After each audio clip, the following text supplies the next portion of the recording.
یہ شام سے تعلق رکھنے والے احمد ستیفی ہیں جو اپنی بیوی اور 2 بچیوں کو شام میں جنگ کی تباہ کاریوں سے بچا کر بیروت کے قرنطینہ نامی علاقے میں آباد ہوئے تھے، لیکن وہ اپنے اہل خانہ کو بیروت کی بندرگاہ کے دھماکے کی تباہ کاری سے نہ بچا سکے، جو محض چند سیکنڈوں میں لقمہ اجل بن گئے۔ ان کا گھر ملبے کا ڈھیر بن چکا ہے جس میں دبی یادیں ان کے لیے دردناک داستانیں ہیں۔ نجحت عائلتي سنة 2014۔ میرا خاندان 2014 میں جنگ سے فرار ہو کر یہاں آیا اور یہاں کرائے پر ایک گھر لیا۔ دھماکے کے وقت میں یہاں موجود نہیں تھا، کہیں بہت دور تھا۔ شام 6 بجے کے قریب دھماکے کی آواز آئی اور دھواں اٹھنے لگا۔ میں نے خود کو ڈھانپا، گھر پہنچا تو دیکھا کہ میری بیٹی دیوار سے ٹکرا کر مر چکی تھی۔ دھماکے کے وقت ہم سب یہاں باہر بیٹھے ہوئے تھے، یہ خدا کا کرنا تھا ورنہ ہم سب مر جاتے۔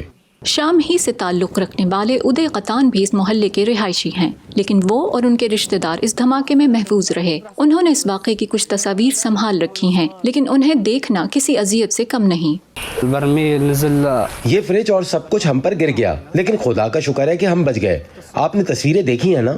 یہ علاقہ ایک کھنڈر کا منظر پیش کر رہا ہے جہاں ادے اور ان کے رشتہ دار ملبے کے ڈھیروں کے سامنے اپنے روزمرہ معمولات میں مصروف نظر آتے ہیں۔ اس دھماکے کے بعد لبنان میں مختلف ممالک سے تعلق رکھنے والے ان لاکھوں گھریلو ملازمین کو خاص کر ایک اور بحران کا سامنا ہے جن کی ملازمتیں اور معاوضے پہلے ہی لبنان کی خراب معیشت کے باعث خطرے میں تھے۔ ان میں سے بہت سے اپنی رہائش اور ملازمتوں سے ہاتھ دھو بیٹھنے کے بعد اب اپنے ملک واپس جانا چاہتے ہیں۔ اس مقصد کے لیے وہ لبنان میں اپنے قونصل خانوں کے باہر احتجاجی مظاہرے کر رہے ہیں۔ ہم تمام حکومتوں سے اپیل کرتے ہیں کہ وہ لبنان سے ان افراد کے انخلاء کے لیے نہ صرف ٹھوس اقدامات کریں بلکہ دستاویزات کے بغیر افراد کو بلا مشروط ان کے ملک واپس بھیجنے کا انتظام بھی کریں، ان کی جانیں بچانے کے لیے۔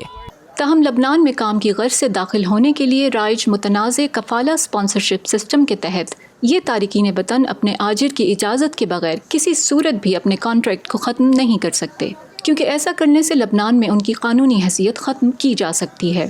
انسانی حقوق کی تنظیمیں اس قانون کو غیر انسانی قرار دیتی ہیں۔